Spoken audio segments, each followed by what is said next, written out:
Quando o absurdo e o descaso se encontram, produzem histórias como essas. 6 pessoas que estavam na fila do transplante da Secretaria Estadual de Saúde do Rio de Janeiro receberam órgãos infectados pelo HIV, de 2 doadores diferentes. Em 60 anos da história de transplantes no Brasil, essa é a primeira vez que aconteceu algo do tipo. Segundo a Secretaria de Saúde do Rio, o erro foi do laboratório PCs Lab Salem, unidade privada responsável por fazer testes de infecção antes das cirurgias. O PCs Lab Salem venceu uma licitação em dezembro do ano passado, 2023, no valor de 11 milhões de reais. Esse episódio abre discussão sobre a privatização da saúde e a responsabilidade que esse tipo de concessão pode provocar. Altos preços cobrados, monopólios, precarização do serviço são alguns pontos colocados em xeque quando o setor privado assume o controle da saúde sem uma rígida fiscalização do Estado. Segunda-feira, 21 de outubro de 2024.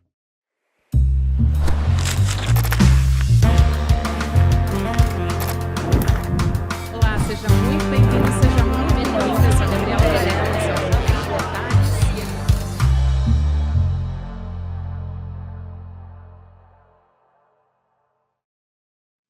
Olá, seja muito bem-vindo, seja muito bem-vinda. Eu sou a Gabriela Varela e esse é o videocast Em Detalhes. De segunda a sexta-feira, sempre com um convidado, uma convidada, a gente analisa uma temática, uma notícia importante do momento. E hoje eu converso com o Dr. Túlio Franco. Doutor, obrigada por aceitar nosso convite, seja muito bem-vindo ao ICL e ao Em Detalhes também. Obrigado, Gabriela. Cumprimento a você, ao ICL, todas as pessoas que estão nos vendo, ouvindo. Evidentemente que o ICL tem feito debates muito importantes, de interesse da população, e é um prazer estar aqui. Prazer é todo nosso, doutor. E, bom, para a gente começar essa discussão sobre privatizações, sobre precarizações também na área da saúde, eu quero pegar como mote esse caso de transplantes no Rio de Janeiro. Foram pacientes que receberam órgãos de pessoas que viviam com HIV, né? Esse laboratório responsável pela testagem desses órgãos está sendo investigado porque seria de parentes, aqui para explicar para todo mundo, de um ex-secretário de saúde. Tudo isso, todos esses detalhes estão sendo colocados ainda à mesa, a investigação ainda está em processo. Mas o que eu pergunto aqui, doutor, é como que isso levanta essa discussão, acende um alerta sobre as privatizações na área da saúde? Pois é, Gabriela, realmente é um fato extremamente lamentável. Eu gostaria de manifestar a minha solidariedade às pessoas, às famílias atingidas, né, por esse gravíssimo problema de saúde pública. E eu quero, antes de entrar no tema do fato em si, mas quero dizer que todas as investigações até agora, os dados que foram publicados até esse momento, mostram um extremo descaso, vamos dizer assim, banalização do sofrimento, da dor, da vida do outro, né? Essa é a questão importante, ou seja, quem deveria estar cuidando da vida das pessoas, protegendo a vida das pessoas no estado do Rio de Janeiro, não fez. E essa é a questão que nós passamos a discutir agora, porque o programa de sangue, hemoderivados do Brasil, transfusão de sangue, doação de sangue, etc., é um programa reconhecidamente um dos melhores do mundo, com reconhecimento internacional, controles muito rigorosos do sangue. E o transplante, por exemplo, é um programa premiado internacionalmente, um programa que tem fila única, muito bem organizado, muito bem ordenado, né? Então, independente da condição social, econômica, etnia, raça, religião, a pessoa tem uma fila única que é verificada, que é controlada, que é regulada por equipe multiprofissional. Realmente é um programa muito bem organizado, o programa de transfusão, de transplante, né? Mas, infelizmente, o que está levando a gente a entender são atos de corrupção mal feitos no serviço público, como eu disse, que pessoas que deveriam proteger a vida das pessoas não fazem, e o que nós vimos até agora, que está publicado, é público, houve a contratação sem licitação de um laboratório para fazer esses exames, de parente do ex-secretário de Saúde do Estado do Rio de Janeiro, e que foi transferido para essa empresa milhões de reais, né? E diferentes contratos, um dos contratos tinha 11 milhões de reais transferido para fazer esses exames. Então, tem várias hipóteses circulando. Uma hipótese é que esse laboratório não tinha os kits para exame de sangue e não se tem informação que tenha adquirido esses kits. Então, uma primeira hipótese que se levantou é que esses exames poderiam, inclusive, não ter sido feitos e que os laudos tenham sido fraudados, né?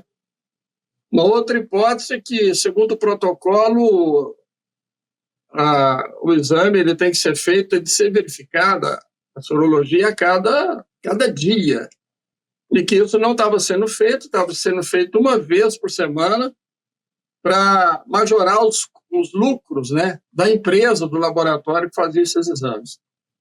Então, as investigações estão em curso. O que nós temos até agora, esse momento, nós temos 4 pessoas já foram presas para responder por esse crime hediondo, né? Vamos dizer assim.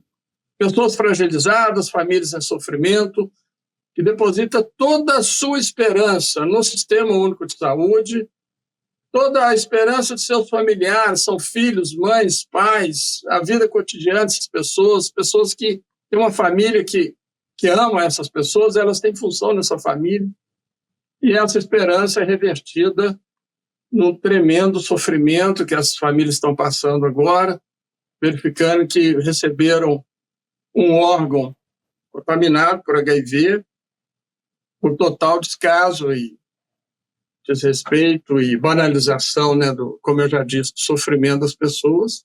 Sim.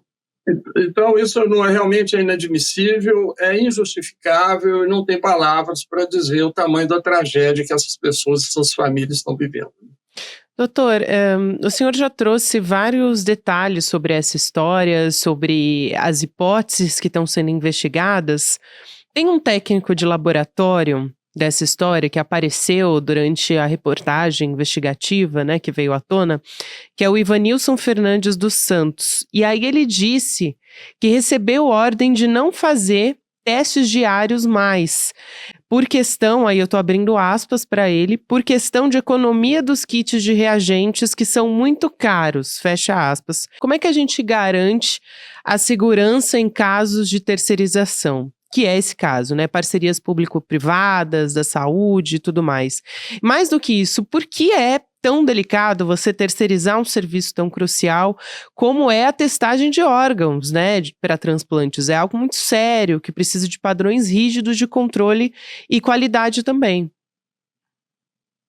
Gabriela, a nossa legislação é muito clara em relação, primeiro, à questão de contratualização com o serviço de terceiros. Quando o SUS foi criado, em 1988, depois regulado em 1990, mais de 70% dos leitos hospitalares presentes eram privados. Então, a Constituição criou a possibilidade de contratualização de serviços terceirizados para atender a população. Nós temos um princípio fundamental na nossa Constituição, que é universalidade de acesso, garantia de todas as pessoas do território brasileiro, inclusive estrangeiros no território brasileiro, têm direito a acesso a serviços, produtos da saúde. Então, o SUS tem uma legislação extremamente solidária, mas o Estado não tinha serviços suficientes. Então, criou dispositivos de contratualização de terceiros. Agora, a questão fundamental, quando o Sistema Único de Saúde contratualiza um serviço terceirizado, é como se esse serviço incorporasse ao Sistema Único de Saúde, ou seja, ele tem que agir como se público fosse. E, além da legislação, dizer isso, quer dizer, o Sistema Único de Saúde ele tem um sistema de auditoria desses serviços, e essa auditoria ela não é apenas financeira em relação a gastos e custos, etc., mas é uma auditoria também assistencial, ou seja, da qualidade da prestação do serviço. Então, nós temos um esboço jurídico, legal, institucional, que garante que serviços contratualizados para atender a população, porque o Estado não tem o suficiente, funcionem com qualidade, sejam fiscalizados, auditados, etc., para garantir o funcionamento. Então, infelizmente, todos esses sistemas falharam com essas pessoas. Essa é a grande tragédia que nós podemos observar nesse momento. E o depoimento desse técnico coloca isso com todas as evidências, clareza, objetividade, né? Ou seja, ele recebeu uma ordem de um superior para não seguir o protocolo do Ministério da Saúde, que é de testagem diária. O protocolo é um documento público oficial, orientado tecnicamente e cientificamente para as melhores práticas de saúde, e não seguir o protocolo configura crime contra a vida, né? Essa que é a questão fundamental. Então, infelizmente, apesar de todo o arcabouço jurídico, institucional que nós temos e legal, instrumentos para garantir qualidade do serviço, a corrupção ela atuou no sentido de produzir essa enorme tragédia que a gente está vendo. Então, eu acho, Gabriela, que é necessário que seja investigado e aqueles responsáveis precisam de uma punição exemplar. As pessoas que foram prejudicadas precisam de todo o apoio do sistema de saúde, psicológico e, se necessário, financeiro, suporte para suas vidas, as famílias. Não existe como reparar um dano dessa grandeza, evidentemente, mas pelo menos para minorar o seu sofrimento, confortar o coração dessas pessoas, né? Agora, evidentemente que nós precisamos, aí é a questão importante, de fortalecer o Sistema Único de Saúde, tanto no que diz respeito ao financiamento, sustentabilidade do sistema, modo de produzir assistência, produzir o cuidado, inovadores e criativos, que é possível fazer, e expandir os serviços estatais, né? O senhor é diretor do Instituto de Saúde Coletiva da Universidade Federal Fluminense. Esse laboratório privado, voltando ao caso dos transplantados no Rio de Janeiro, esse laboratório ele é contratado pela Fundação Saúde no Rio. E isso é responsabilidade da Secretaria Estadual de Saúde, para atendimento num programa de transplantes do Estado. Como é que funcionam esses contratos hoje com unidades privadas? E também eu pergunto quem pode ser responsabilizado num caso tão grave como esse? Se é exclusivamente o laboratório ou se também a Secretaria de Saúde eventualmente poderia ser notificada? Gabriela, em primeiro lugar, é o seguinte: a contratualização do serviço obedece à lei brasileira de contratualização pelo governo, né, pelo Estado, pelo serviço público. Então, deve obedecer o trâmite legal que supõe fazer licitação. Esse valor é necessário fazer uma licitação que supõe um exame não só de preço, mas de técnica, condições da empresa de fornecer aquele serviço que ela se propõe a fazer. Então, nós temos uma lei, uma regulamentação bastante completa sobre licitação. De forma muito excepcional, o serviço pode fazer uma contratualização emergencial. Então, se houver risco, né, à vida das pessoas, risco à desassistência, situações graves, tragédias, coisas do tipo, é possível fazer contratualização emergencial. Agora, esses contratos e essa forma de contratualização, ela é acompanhada tanto pelo controle, a Controladoria da União, Auditoria, Tribunal de Contas da União, e é acompanhada também pelo Ministério Público, né? Então, nós temos órgãos de controle que acompanham se a contratualização obedecer aos critérios rigorosos da lei. Então, tem uma suspeição sobre esse contrato, porque ele foi feito sem licitação. Então, é necessário verificar se havia uma emergência ou um reconhecimento do Estado, do governo, por uma emergência, e que justificaria esse tipo de contratualização. Acredito que isso é objeto das investigações. Quem deve responder? O gestor estadual, no caso, o secretário de saúde, ele é o responsável por essa política de transplantes. Então, ele é responsável, ele responde por todos os problemas da área. Deve responder administrativamente e responder também judicialmente em relação a isso. Evidentemente que ele tem essa responsabilidade, ela é compartilhada com a empresa, que pelos depoimentos, como você mesmo já explicitou para nós aqui, tem evidências muito fortes que a empresa cometeu crime ao não seguir o protocolo recomendado pelo Ministério da Saúde, né, nos termos científicos, como deve ser verificado esse exame diariamente e houve uma ordem na empresa que não fosse feito semanalmente. Então, os dois devem responder, inclusive criminalmente, e as investigações vão chegar lá. Doutor, uma outra questão é a seguinte, eu queria que o senhor fizesse aqui uma explicação, né, ajudasse a gente a refletir sobre a forma como a saúde pública no Brasil se dá hoje, né? A política de saúde, ela é direcionada para um sistema público? Porque a gente tem um cenário em que muita gente, acho que todo mundo recorre a planos de saúde hoje. Então, todo mundo acha que é melhor ter um plano de saúde para o caso de emergência, ainda que não seja da melhor qualidade.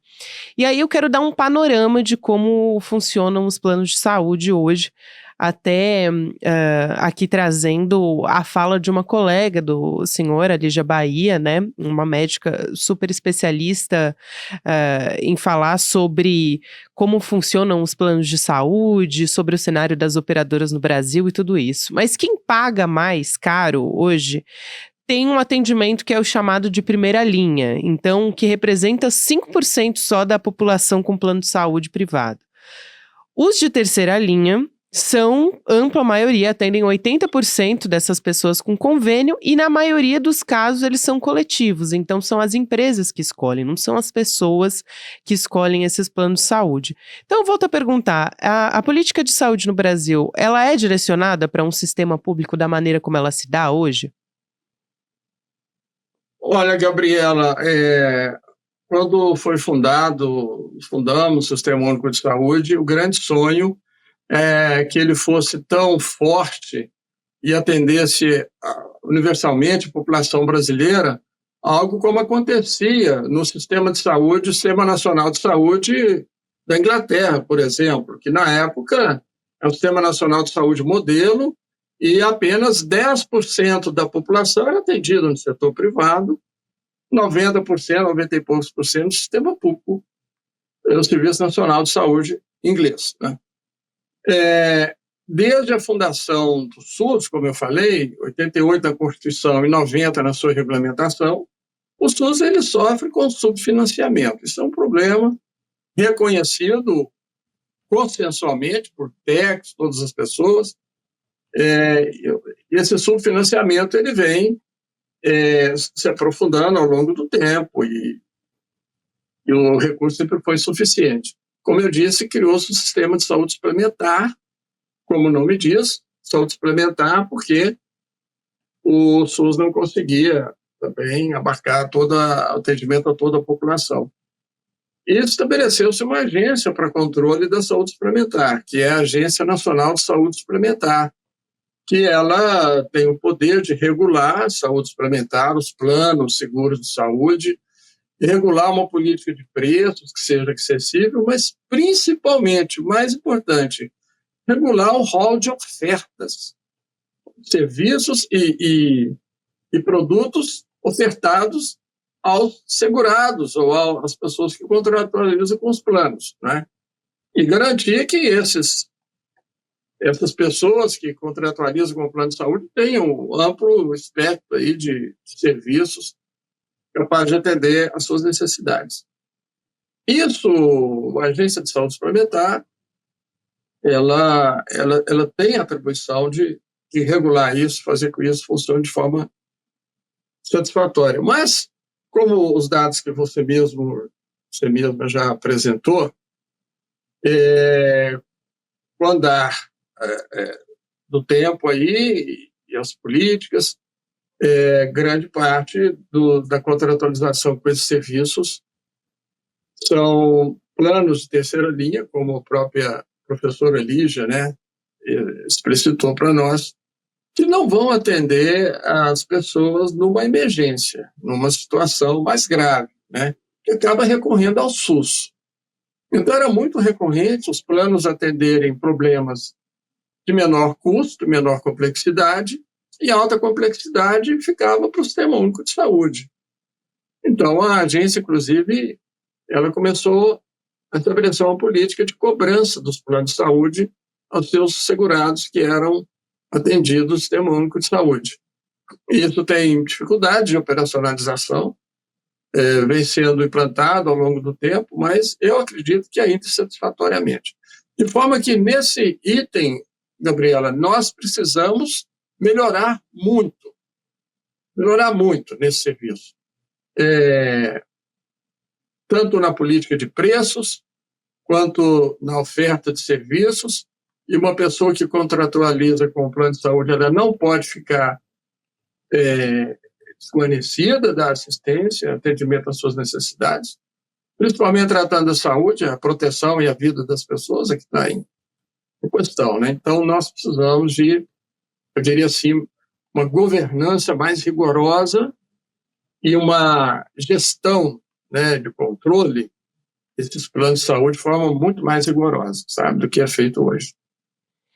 É muito importante isso que o senhor traz, doutor, e eu aproveito também para aprofundar um pouco essa discussão, sabe? Porque hoje, então, como o próprio senhor disse, né, a gente tem um sistema único de saúde fundamental para todos nós, mas que não consegue abarcar todo o atendimento. No caso específico desses transplantados do Rio de Janeiro, a gente tem um escândalo importante, mas há outros também. A gente teve, por exemplo, o caso da Prevent Senior, que eu acho que é muito lembrado pelas pessoas, porque aconteceu durante a pandemia de Covid-19, mas a Prevent Senior, ela é acusada de antecipar a morte das pessoas, basicamente, sendo bem direta aqui, a morte de idosos que estavam internados porque não tinha como atender todo mundo. Teve também escândalos como no caso da Amil, que é um plano de saúde muito conhecido, muito procurado, que acusado de manter credenciado uma clínica de quimioterapia investigada por suspeitas de não tratar de forma adequada pacientes com câncer, enfim, por aí vai. Se a gente for olhar, há muitos casos da história, porque a gente pode citar aqui. E eu tô trazendo esses exemplos, porque como é que nesse cenário a gente fortalece o SUS, fiscaliza e regula de fato esse mercado para que as pessoas tenham as suas necessidades básicas atendidas, com segurança, e porque a privatização não é o caminho, eu também pergunto, né? Porque isso facilita uma busca por lucro, um lucro fácil muitas vezes, então não seria a solução. Então queria te ouvir sobre isso. Gabriela, você traz uma questão muito importante, muito atual no nosso debate, tem uma certa complexidade, porque quando nós vamos discutir, é preciso expandir o SUS, para isso é necessário financiamento, recursos financeiros, isso é uma coisa, é preciso deixar de ser subfinanciado e ter aporte de recurso suficiente para investir e atender toda a população.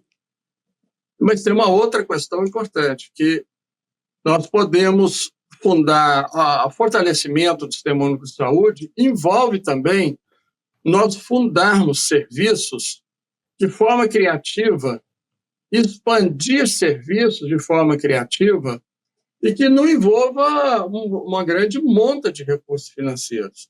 Nós temos já há mais de 40 anos um consenso na saúde pública que é orientado aí por estudos da Organização Mundial de Saúde, Organização Pan-Americana de Saúde, que a atenção básica, por exemplo, essa atenção, prevenção, promoção, as clínicas básicas de atendimento à população, é capaz e que se organizam nos chamados rede básica de saúde, ou atenção primária à saúde, são essas unidades que ficam nas comunidades, nos bairros. Isso é possível que 85%, em torno de 85% dos problemas de saúde da população sejam resolvidos por esses serviços que nós chamamos de referência territorial. Eles se implantam na comunidade e têm uma referência no território e cuidam da população.